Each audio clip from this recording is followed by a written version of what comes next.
Bismillahirrahmanirrahim. Assalamualaikum warahmatullahi wabarakatuh. Selamat pagi anak-anakku. Kali ini kita akan belajar tentang sejarah berdirinya dinasti Abbasiyah, khususnya kepada anak-anakku kelas 8 tingkat MTS ya. Terutama semester pertama ini kita akan belajar tentang dinasti Abbasiyah, yaitu dibagi ke dalam 2 poin penting.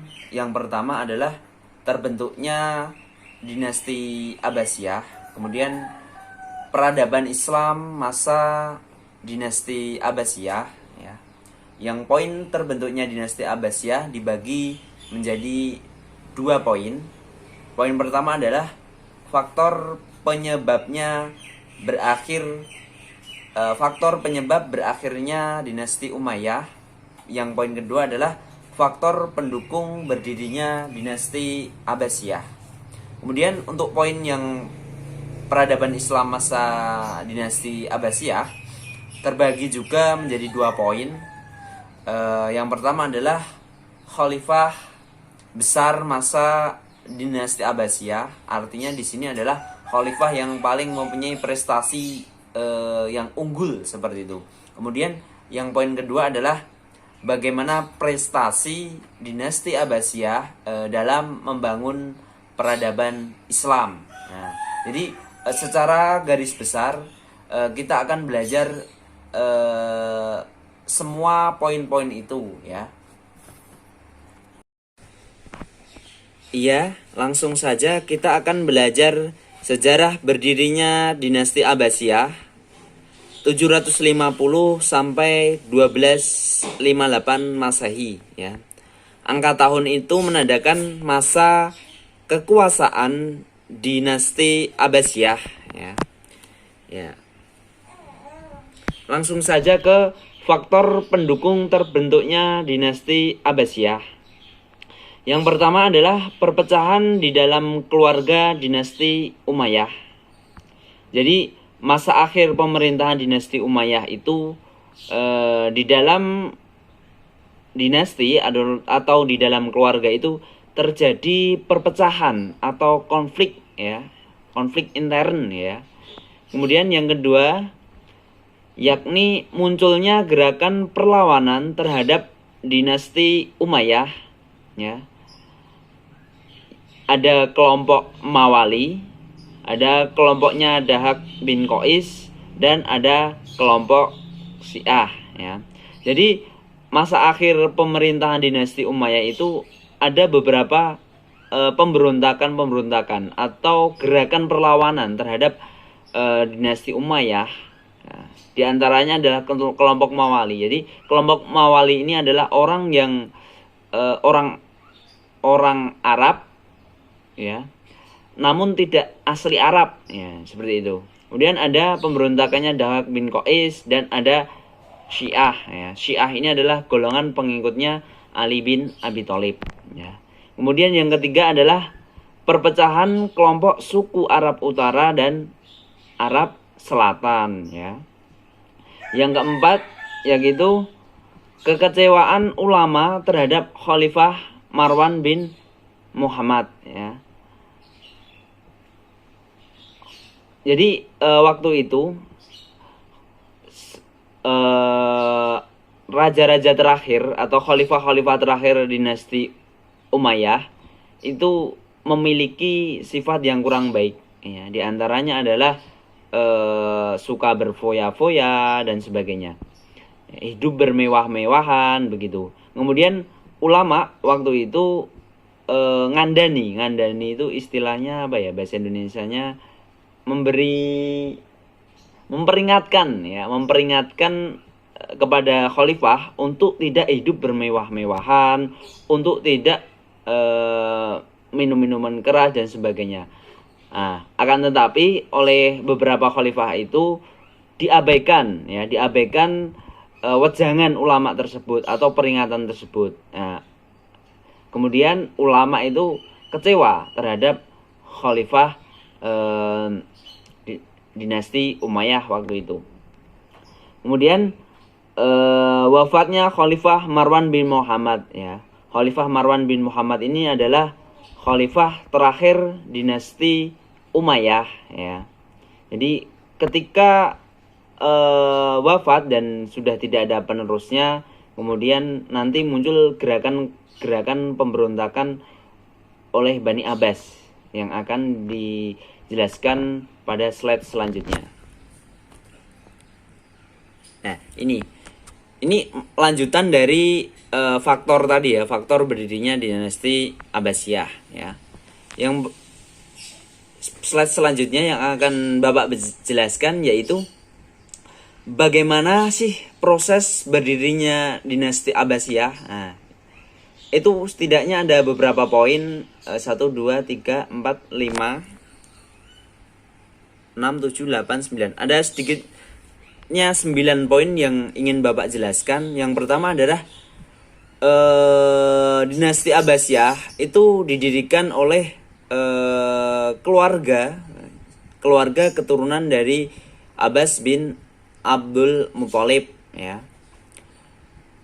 Berkuasa selama 550 tahun, yaitu dari tahun 750 Masehi sampai 1258 Masehi, ya.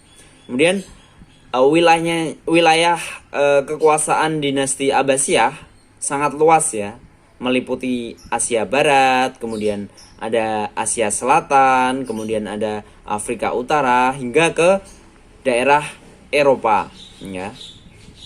Ibu kotanya berada di Baghdad, ya. Nah, ini prosesnya.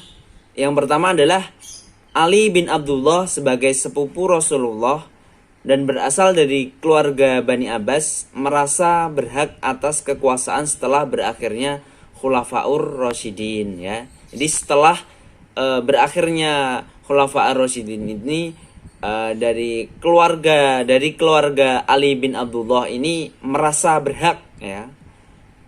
Jadi mereka merasa mempunyai tanggung jawab untuk meneruskan kekuasaan setelah Rasulullah. Itu. Kemudian Ali bin Abdullah tadi melakukan gerakan propaganda atau bahasa sederhananya gerakan provokasi, ya. Sebagai keluarga Bani Hashim belum berhasil dan sudah wafat. Jadi Ali bin Abdullah ini melakukan gerakan propaganda bahwa saya sebagai keluarga Bani Hashim merasa berhak lah, begitu. Akan tapi perjuangannya atau propagandanya belum berhasil dan sudah wafat. Kemudian dilanjutkan oleh anaknya, yaitu Muhammad bin Ali, ya. Muhammad bin Ali ini juga masih sama, belum berhasil, masih gagal dan keburu wafat, ya, terburu meninggal seperti itu. Kemudian dilanjutkan oleh Ibrahim bin Muhammad, ya. Gerakan ini juga gagal, ya, karena Ibrahim bin Muhammad tertangkap oleh Khalifah Marwan bin Muhammad, ya. Khalifah Marwan bin Muhammad ini adalah khalifah terakhir.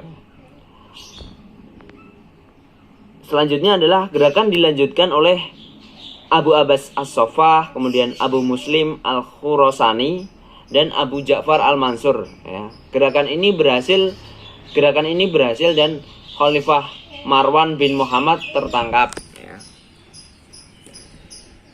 Abdurrahman Ad-Dakhil. Jadi gerakan dari Abu Abbas As-Saffah, Abu Muslim dan Khurasani dan Abu Ja'far Al-Mansur ini adalah gerakannya sangat dahsyat, ya. Walaupun gerakan bawah tanah, tapi gerakannya mampu mempengaruhi sebagian masyarakat dan mampu menumbangkan khalifah terakhir dinasti Umayyah, yaitu Marwan bin Muhammad yang akhirnya ketangkap. Kemudian ada kisah unik, ini, yaitu Abdurrahman Ad-Dakhil, ya. Abdurrahman Ad-Dakhil ini adalah salah satu keturunan dinasti Umayyah yang lolos dalam kejaran Abu Abbas As-Saffah CS tadi, akhirnya lari ke daerah Andalusia atau Spanyol ini. Dan suatu hari nanti dia akan mendirikan dinasti Umayyah seperti itu. Nah, ini adalah peta kekuasaan dinasti Abbasiyah seperti itu. Wilayah kekuasaannya adalah yang berwarna coklat itu, ya. Ya, yang berwarna coklat ini adalah wilayah kekuasaan, wilayah kekuasaannya. Ya, ibu kotanya di sini, di Baghdad ini. Ini Baghdad ini adalah ibu kota dinasti Abbasiyah, ini Baghdad ini. Nah, kalau Damaskus ini ibu kota dinasti Umayyah, ya. Wilayahnya, wilayah kekuasaannya itu sampai ke Asia, ya, sampai ke Asia. Ya. Bahkan sampai ke Eropa seperti itu. Nah, ini coba adik-adik cermati betapa luasnya masa dinasti Abbasiyah, sehingga pantaslah disebutkan bahwa masa kejayaan atau masa keemasan Islam itu diantaranya disumbang oleh dinasti Abbasiyah seperti itu. Terima kasih dari Bapak. Apabila ada pertanyaan, silahkan ditulis atau diketik di kolom komentar di bawah. Kemudian jangan lupa diberi nama, ya, biar Bapak bisa mengidentifikasi, ya, siapa yang bertanya seperti itu. Terima kasih. Cukup sekian. Assalamualaikum warahmatullahi wabarakatuh.